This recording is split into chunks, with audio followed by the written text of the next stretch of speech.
Christmas Eve, 2008. Covina, California.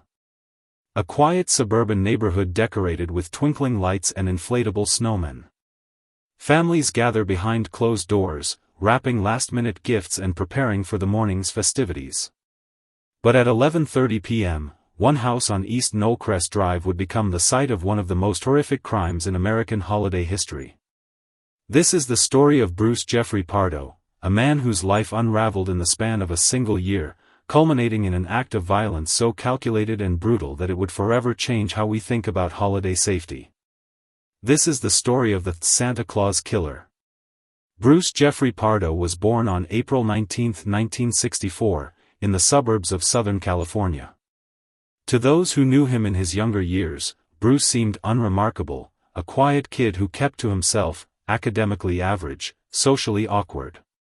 He graduated from high school in the early 1980s and drifted through various jobs before finding his way into the aerospace industry. By his late 20s, Pardo had established himself as an electrical engineer, working for ITT Electronic Systems in the Los Angeles area. Colleagues described him as competent but distant, someone who did his job well but rarely engaged in office banter or after-work socializing. He would eat lunch alone, keep his head down. People who worked with him later recalled thinking he seemed lonely, but he never really opened up to anyone. Pardo's personal life was equally isolated. He had few friends, no serious romantic relationships, and seemed to exist on the periphery of normal social interaction. But beneath this unremarkable exterior, something darker was brewing, a need for control, for validation, for something to fill the void. In 1990, at age 26, Pardo married for the first time. Her name has been kept private by the family, but records show the marriage lasted less than 2 years. The divorce was reportedly acrimonious, with allegations of controlling behavior and emotional manipulation on Pardo's part. Over the next decade, Pardo would marry and divorce again, a pattern emerging of relationships that began with intensity and ended in bitterness. Friends of his second wife later reported that Pardo had been possessive and increasingly paranoid, convinced that people were conspiring against him. Divorce attorneys who reviewed the case files noted that Pardo exhibited what they call control issues, an inability to accept that relationships were ending, an obsession with the financial aspects, and what appeared to be a deep-seated resentment toward his ex-wives. These were red flags, but unfortunately, they were not uncommon in contentious divorce proceedings. By 2006, Pardo was in his early 40s, twice divorced, and increasingly isolated. He had left his engineering job and was working sporadically, struggling financially. But then, something changed. Bruce Pardo met Sylvia Ortega. Sylvia Ortega was 43 years old when she met Bruce Pardo through an online dating site in early 2006. A devoted Catholic and mother of 3, 2 sons and a daughter, Sylvia worked in the administration department at the Los Angeles Archdiocese. Friends described her as warm, generous, and deeply committed to her family. She was the kind of person who would do anything for anyone. She loved her children more than anything in the world. When she met Bruce, she seemed hopeful. She had been single for a while and wanted to find someone to share her life with. Bruce seemed nice at first. Quiet, but nice. Attentive. Romantic. Eager to integrate himself into her family. The relationship moved quickly. Pardo was charming in the beginning, sending flowers, leaving thoughtful messages, making grand gestures of affection. They married on January 28, 2006, in a small ceremony attended by Sylvia's family and a handful of friends. For Sylvia, it seemed like a new beginning. For her family, there was cautious optimism that she had found happiness. But almost immediately, cracks began to show. Within months of the wedding, Sylvia began confiding in close friends that things weren't right. Bruce had become controlling. He wanted to know where she was at all times, who she was talking to, what she was doing. He was jealous of the time she spent with her children, her friends, even her extended family. There were arguments about money constantly. Bills were going unpaid. credit card companies were calling. The financial stability Bruce had promised was nowhere to be found. Pardo had entered the marriage with significant debt, credit cards maxed out, unpaid loans, and no stable employment. He had led Sylvia to believe he was financially secure, but the truth was far different. When Sylvia discovered the extent of his financial deception, the marriage began to deteriorate rapidly. There was something else, too, something darker that Sylvia would only reveal to her closest confidants. She told friends that Bruce had intimate problems, difficulties in their physical relationship, and that he blamed her for it. He became hostile, angry, unpredictable. She said she felt like she was walking on eggshells all the time, never knowing what would set him off. The man she had married seemed to be transforming into someone she didn't recognize, someone she feared. By the summer of 2008, less than 3 years into the marriage, Sylvia had made her decision. She could no longer live in fear. She could no longer subject herself or her children to Bruce's increasingly erratic behavior. She filed for divorce. For Bruce Pardo, this was the beginning of the end. The divorce proceedings were bitter from the start. Pardo contested everything: the division of assets, spousal support, even Sylvia's request for her maiden name to be restored. He hired and fired multiple attorneys, filed numerous motions, and dragged out the process for months. Every hearing became a battleground. Every document exchange became an opportunity for conflict. Court records paint a picture of a man obsessed with punishing his soon-to-be ex-wife. He accused Sylvia of infidelity, claims that were entirely unfounded and quickly dismissed by the court. He demanded money he believed she owed him, citing expenses he had incurred during their brief marriage. He showed up at her workplace unannounced, forcing the archdiocese to ban him from the premises and threatening to call police if he returned. The Pardo divorce was unusual in its intensity. Most divorces, even contentious ones, eventually find a resolution because both parties want to move on with their lives. Bruce Pardo didn't seem to want to move on. He seemed to want revenge. Every legal setback intensified his rage. Every dollar awarded to Sylvia felt, in his mind, like a personal attack. His behavior became increasingly concerning to those who observed the proceedings. On December 18, 2008, just 6 days before Christmas, the divorce was finalized. Sylvia Ortega was free.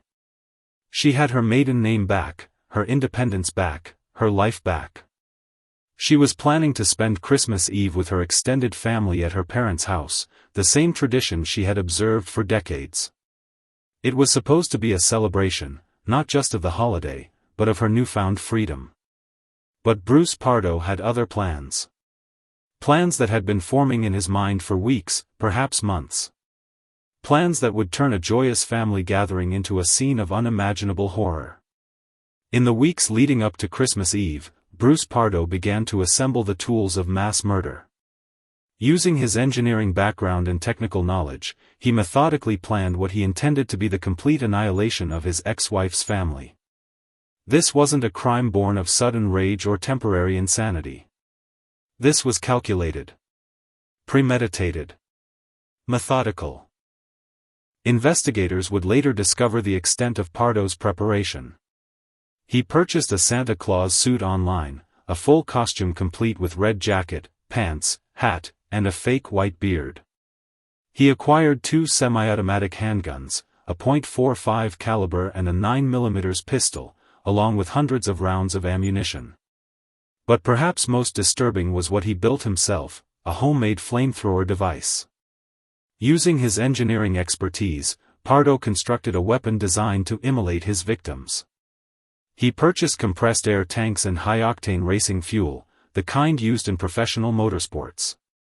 He created a mechanism to spray the fuel through a pressure system, essentially building a device that could turn a house into an inferno within minutes. He tested components in his apartment, refined his design, and perfected his instrument of death. Pardo researched homemade explosive devices online, reading forums and instruction manuals. His internet search history would later reveal queries about how to create maximum destruction, how to ensure buildings burned completely, how to destroy evidence. He studied the layout of the Ortega home, memorizing entry points and exit routes. He knew exactly when the family gathered for Christmas Eve, who would be there, and how many people he would be targeting. He also purchased airline tickets to Canada, scheduled to depart on Christmas Day. He arranged for his brother to pick him up from the airport in Iowa, telling him he was planning a surprise visit for the holidays. He withdrew $17,000 in cash and prepared detailed financial documents. Everything was designed to appear as though he intended to flee, a misdirection for what he actually had in mind. What we see in cases like Bruce Pardo is a phenomenon psychologists call annihilator thinking. The perpetrator decides that if they cannot have the life they wanted, then they will destroy everything and everyone associated with their perceived humiliation. It's the ultimate act of control, a final, terrible assertion of power. If I cannot control you in life, the thinking goes, I will control your death. I will determine when you die, how you die, and who dies with you. This is not impulsive violence. This is methodical revenge. And Bruce Pardo had been planning his revenge for a very long time. Christmas Eve, 2008. The Ortega family spent the day preparing for their annual celebration. Joseph and Alicia Ortega, Sylvia's parents, lived in a modest two-story home on East Knollcrest Drive in Covina. The family had been gathering there for Christmas Eve for over 30 years. It was a tradition built on love, faith, and togetherness, the kind of tradition that defines what it means to be a family. That evening, approximately 25 family members, adults and children, arrived for the party. There was Sylvia and her 3 children. Her brothers and sisters with their spouses and children. Cousins, nieces, nephews. 3 generations under one roof. They ate traditional Mexican foods, tamales and pozole, buñuelos and champurrado.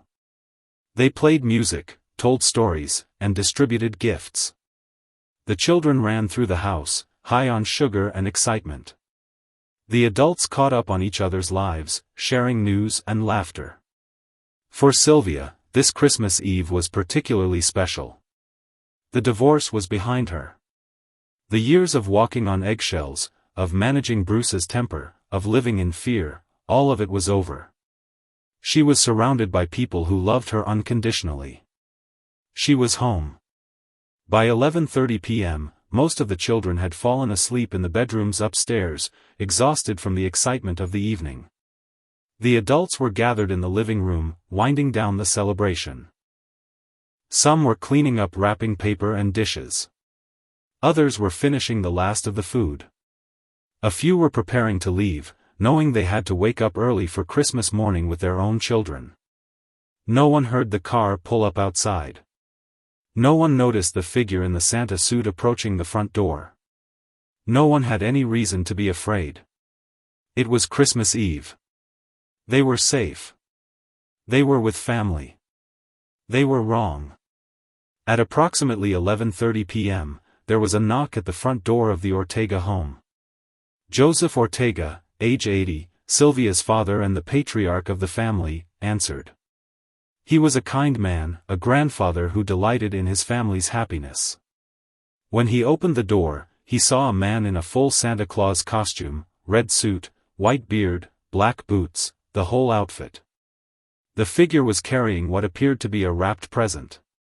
Joseph probably smiled. He probably thought it was a joke, a neighbor playing a prank, or perhaps someone bringing a late gift. He would have been completely unprepared for what happened next.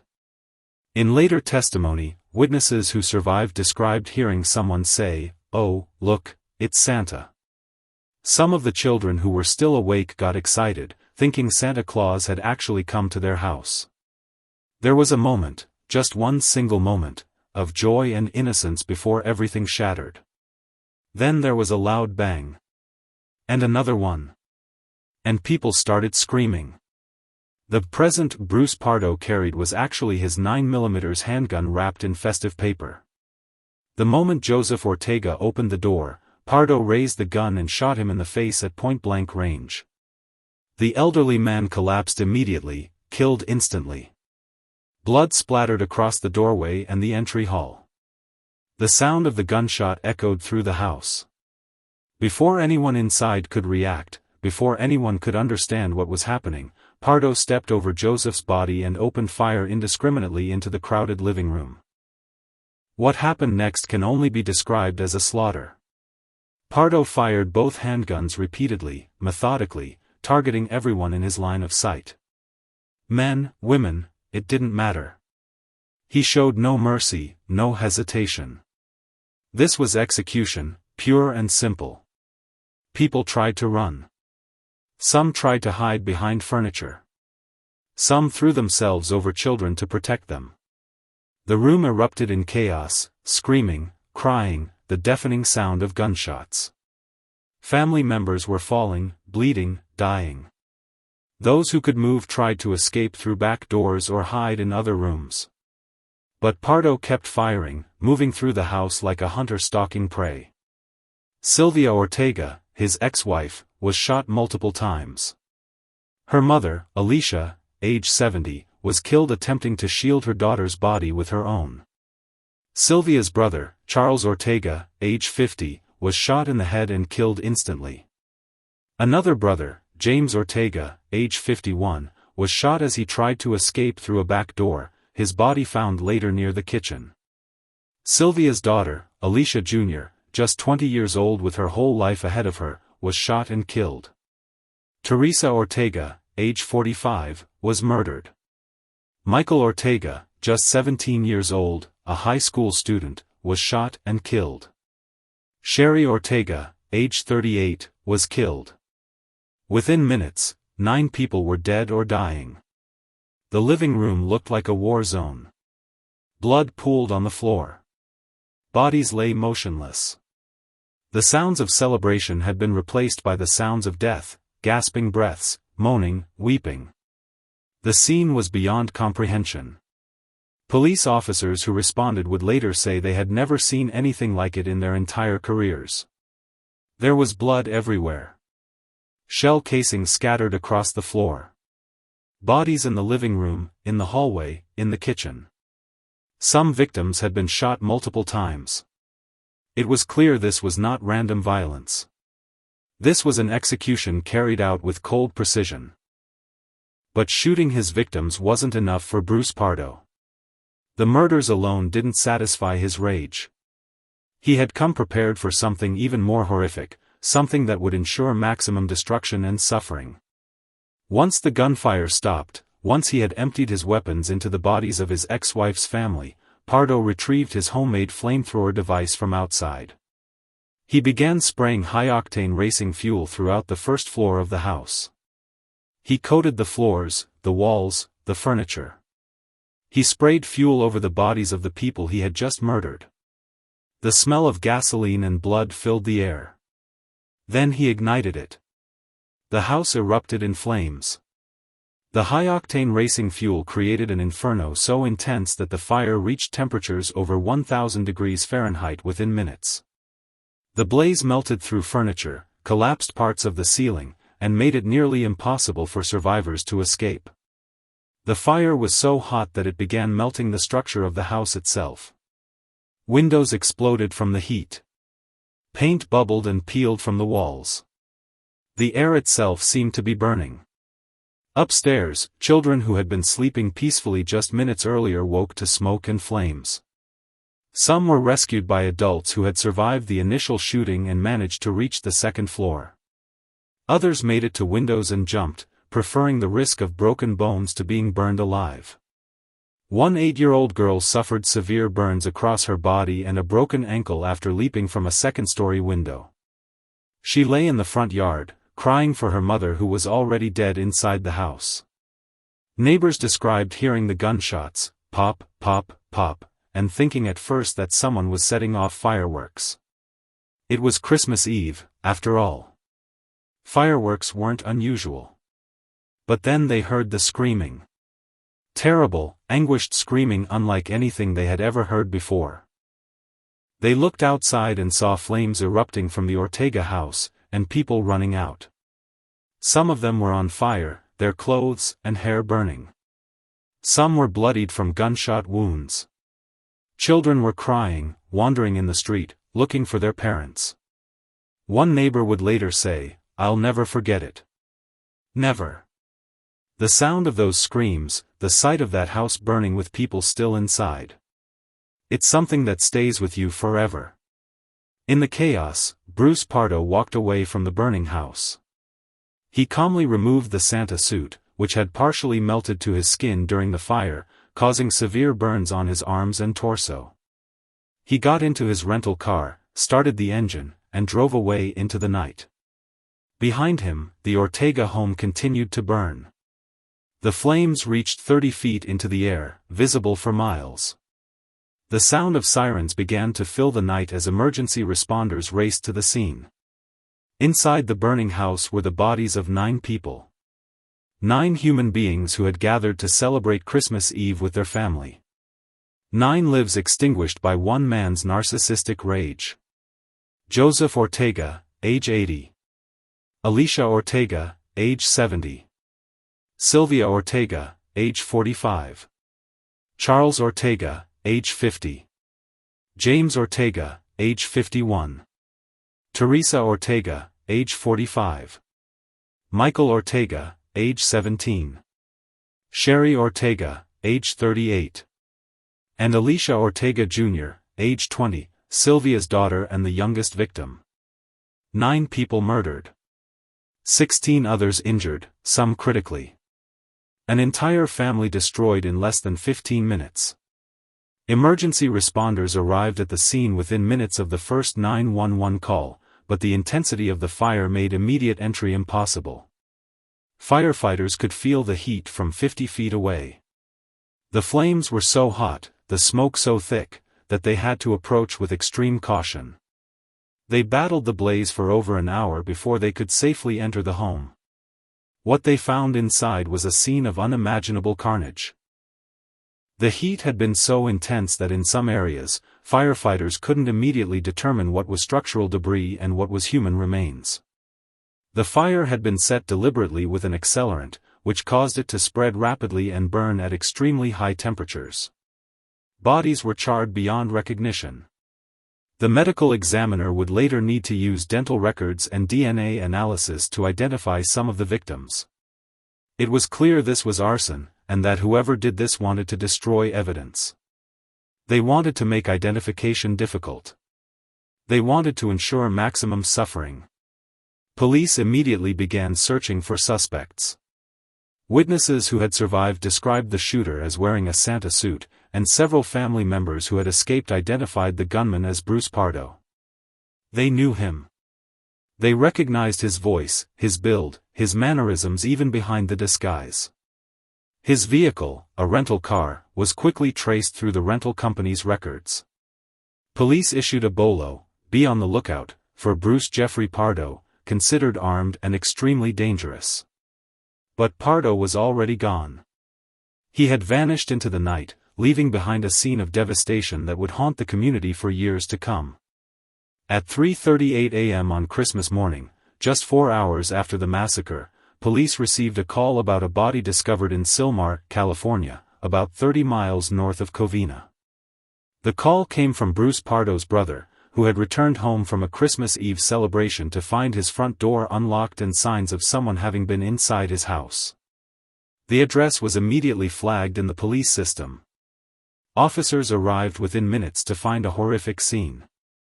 Bruce Pardo had driven to his brother's house, let himself in with a key, and gone to an upstairs bedroom. There, he had carefully arranged both of his handguns on a bed, along with several driver's licenses, including his own, and other identifying documents. It was as if he wanted to make absolutely certain he would be identified. He then laid down on the bed, placed the barrel of one gun in his mouth, and shot himself once in the head. Pardo's death was consistent with suicide. He had clearly planned to end his life after committing the murders. The interesting thing was what investigators found in the room with him: a plane ticket to Canada, a detailed escape plan, financial documents, maps showing potential routes out of the country. He had created this elaborate escape plan, spending thousands of dollars and weeks of preparation. But investigators don't believe he ever intended to use it. The escape plan was a fantasy, a game he played with himself. Deep down, Bruce Pardo knew from the beginning that he was going to kill himself. He had no intention of facing justice, of being held accountable for what he had done. In his mind, dying by his own hand was the ultimate act of control, choosing when and how his life would end, denying the legal system the satisfaction of punishing him. In the days following the massacre, investigators began to piece together the full extent of Pardo's plan. In his rental car, they found another $17,000 in cash, meticulously organized in envelopes. They found additional ammunition, hundreds of rounds that he hadn't used. They found materials for more explosive devices, suggesting that the house fire might have been only part of his intended destruction. At his apartment, they discovered blueprints of the Ortega house, detailed notes about the family's Christmas Eve traditions, what time they gathered, who would be there, where people typically sat in the living room. He had internet searches about how to build incendiary devices, how to create maximum casualties in confined spaces, how to destroy evidence. His computer revealed months of planning, researching, preparing. They also found something else, multiple drafts of a suicide note, each one angrier and more bitter than the last. In the suicide note, Pardo blamed everyone but himself. He blamed Sylvia for the divorce, calling her unfaithful and manipulative despite no evidence to support these claims. He blamed her family for supporting her, for turning her against him as he saw it. He blamed the court system for the financial settlement, calling it theft and persecution. He blamed God for his perceived misfortunes, for not answering his prayers, for allowing his life to fall apart. He even blamed society at large for not recognizing his worth, for not giving him the respect he believed he deserved. Not once did he express remorse. Not once did he acknowledge the humanity of the people he had murdered. Not once did he seem to understand that his actions were those of a monster, not a victim. To the very end, in his final written words, Bruce Pardo saw himself as the wronged party, the one who had been treated unfairly by a cruel world. The note ended with a single sentence, written in capital letters, "I have nothing left." This is classic narcissistic rage, the ultimate expression of what psychologists call malignant narcissism. In Pardo's mind, he was the victim. He had been wronged, humiliated, stripped of his dignity and his money. The fact that his ex-wife simply wanted to end an unhappy marriage was irrelevant to him. The fact that she had every legal and moral right to leave him didn't matter. In his worldview, she had destroyed him, and therefore she, and everyone she loved, deserved to die. This is the mentality of an annihilator. It's not about justice or fairness or even rational revenge. It's about the complete destruction of everything associated with the perceived source of humiliation. If I cannot have happiness, no one connected to my suffering will have happiness. If I cannot have a family, you will not have a family. If I must die, I will take you with me. This is the psychology of family annihilation, and it represents one of the darkest aspects of human nature, the ability to dehumanize others so completely that their murder becomes not just acceptable but necessary in the perpetrator's mind. The city of Covina was devastated. This quiet suburban community, where neighbors knew each other by name and children played in the streets, had been shattered by an act of violence that seemed incomprehensible. How could something like this happen here? How could something like this happen anywhere? In the days after Christmas, thousands gathered for memorial services honoring the victims. Churches throughout the community held vigils. Makeshift memorials appeared at the site of the burned house, flowers, candles, stuffed animals, handwritten notes from people who had never even met the Ortegas but felt compelled to express their grief and solidarity. The Ortega family had been well known in the community. They had lived in Covina for decades. Joseph had worked in construction, helping to build some of the very houses in the neighborhood. Alicia had been active in her church, volunteering for community events. They were good people, hardworking, kind, generous. To think that someone could do this, on Christmas Eve of all nights, seemed like evil in its purest form. The survivors, many of whom had suffered gunshot wounds and severe burns, faced years of physical and psychological recovery. Children who had witnessed the massacre required extensive therapy. Some developed post-traumatic stress disorder. Some had nightmares every night. Some refused to celebrate Christmas, the holiday forever tainted by what they had witnessed. The family's annual Christmas Eve tradition, a celebration of love and togetherness that had spanned 3 generations, had been turned into a nightmare they would carry for the rest of their lives. How do you recover from something like that? How do you rebuild when your entire family has been decimated? Survivors later spoke about their struggles. One family member said, "I don't think we'll ever fully recover from this." How do you explain to a child why someone would do something like this? How do you celebrate Christmas again when it was the night your entire family was murdered? I struggle every day with survivor's guilt. Why did I live when so many others died? What made me special? Why was I spared when my mother, my father, my siblings were killed? These are questions without good answers. These are wounds that never fully heal. The Covina massacre prompted a national conversation about domestic violence, gun control, and the warning signs of mass violence. Advocates pointed to the fact that Pardo's history of controlling behavior during his marriages, his contentious divorce proceedings, and his increasingly erratic behavior were all red flags that had been documented but not acted upon. Domestic violence prevention advocates noted that Bruce Pardo fit a very specific profile, a man who became increasingly violent and erratic after losing control over his spouse. The divorce represented a fundamental threat to his identity, his sense of self-worth, his belief in his own power. And he responded with murderous rage. The question became, could this have been prevented? Were there interventions that could have stopped this before it escalated to mass murder? The answer is complicated. Pardo had no criminal record. He had never been arrested for domestic violence. His controlling behavior and emotional abuse were documented in divorce proceedings, but these are civil matters, not criminal ones. He passed all background checks when purchasing his firearms. From a legal standpoint, there was nothing to prevent him from buying guns or planning his attack. But perhaps that's the problem. Perhaps we need to do a better job of identifying these individuals before they escalate to violence.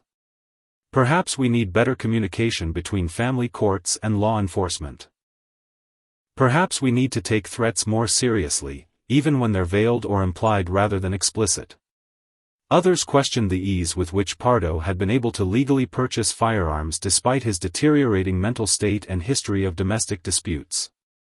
Though he had no criminal record and passed all background checks, some argued that more comprehensive screening, including reviews of family court records and restraining orders, could have prevented the tragedy.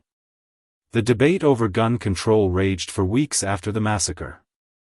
Should people going through contentious divorces be flagged in background check systems? Should family court judges have the authority to temporarily restrict firearm access? Should there be mandatory waiting periods for all gun purchases, not just some?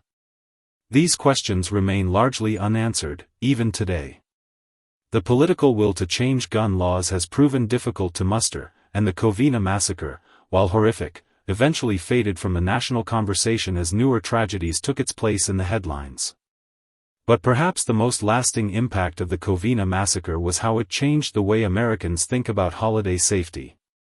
The image of Santa Claus, a symbol of joy, innocence, and childhood wonder, had been weaponized. A beloved cultural icon had been turned into a disguise for murder. Families across the country became more cautious about answering doors to strangers, even during the holidays. Some communities changed their Christmas traditions, canceling events where Santa Claus would make appearances. The psychological impact of this cannot be overstated. Bruce Pardo didn't just murder 9 people. He violated one of our most sacred cultural spaces, the family Christmas gathering.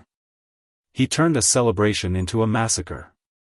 He transformed a symbol of joy into an instrument of terror. That kind of violation leaves scars that extend far beyond the immediate victims. changes how an entire society thinks about safety, trust, and the vulnerability we all share when we gather with the ones we love. Today, more than 15 years after the massacre, the site of the Ortega home stands as a quiet memorial. The house was demolished after the fire, too damaged to be repaired and too painful for anyone to want to restore.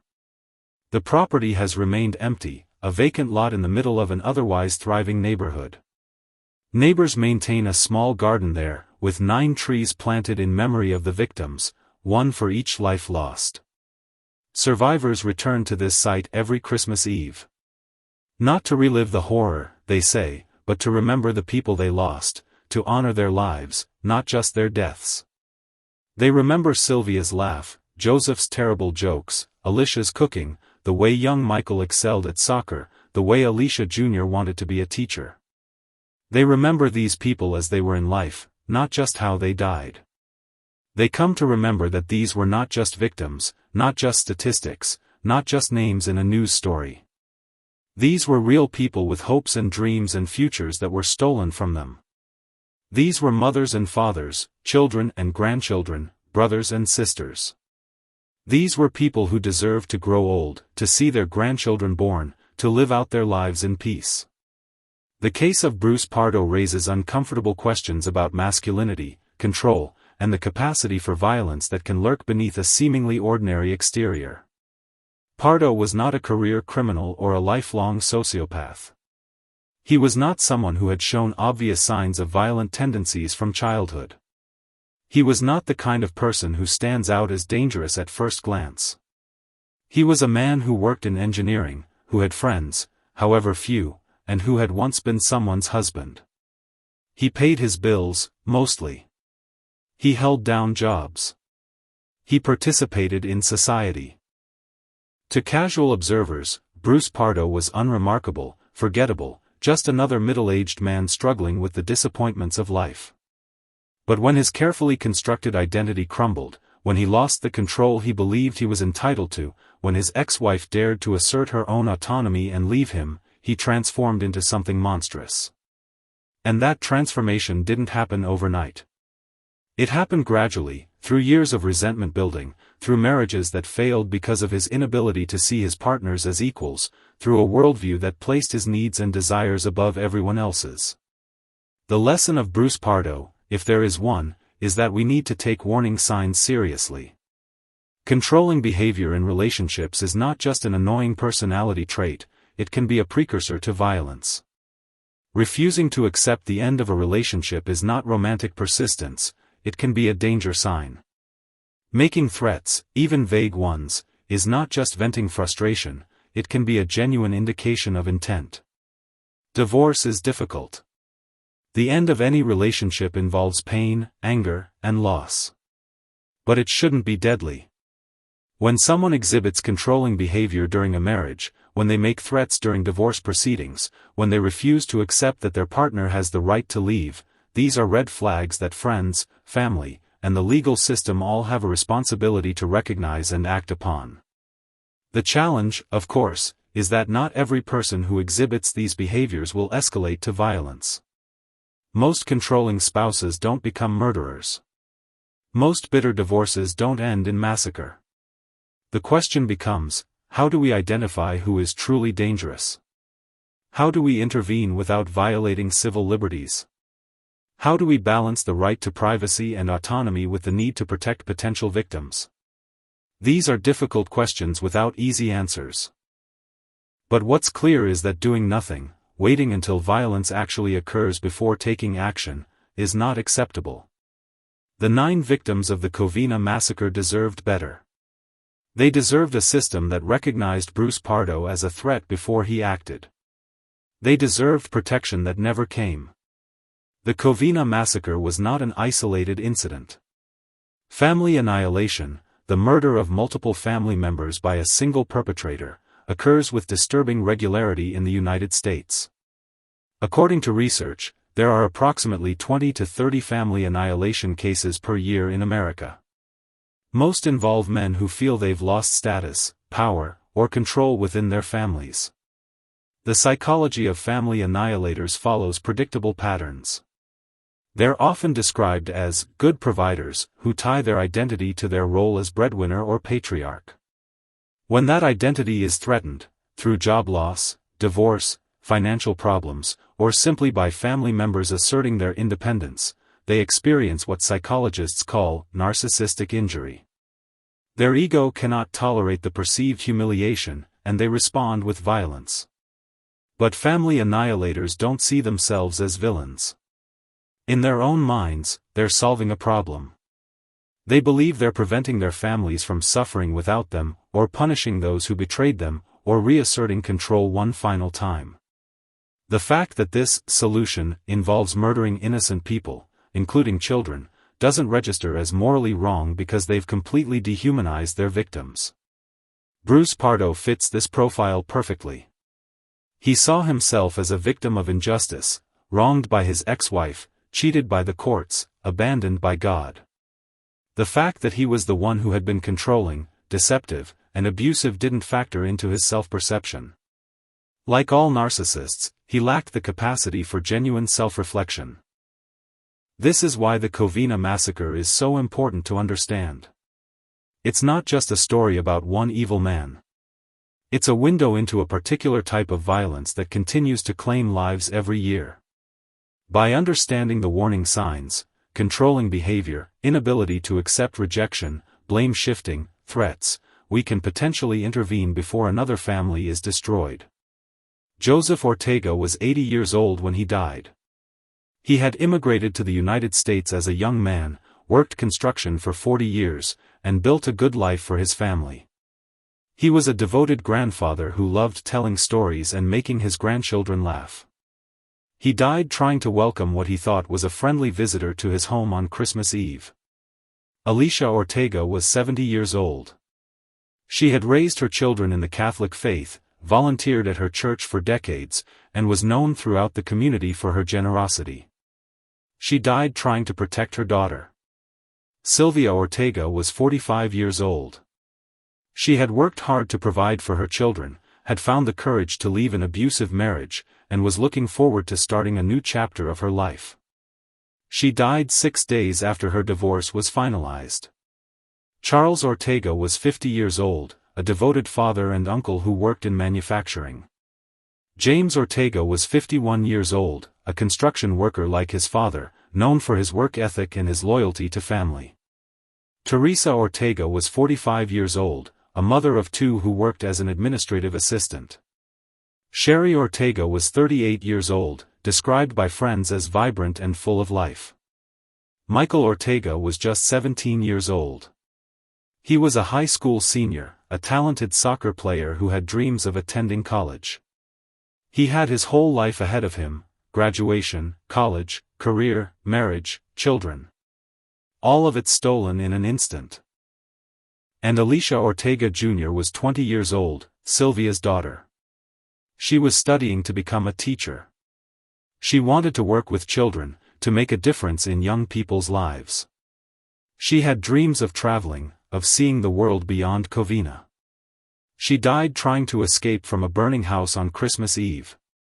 These were the 9 victims. 9 individuals with their own dreams, their own personalities, their own contributions to make to the world.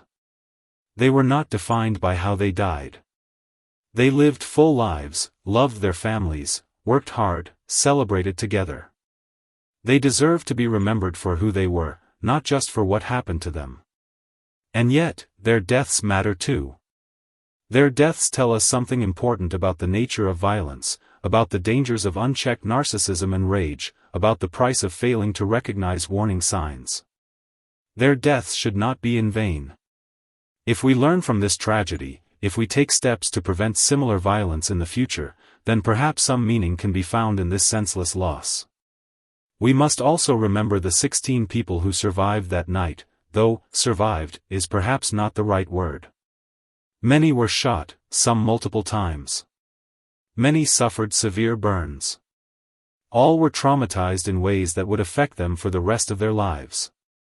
One survivor was pregnant at the time of the attack. She was shot but survived, and later gave birth to a healthy child, a child who would grow up knowing that they nearly died before they were even born, knowing that their grandmother and aunts and uncles died that night. Several children survived by hiding in closets upstairs, listening to the gunfire below, smelling the smoke as the house burned. They survived by jumping from windows, by being pulled from the flames by relatives who were themselves injured.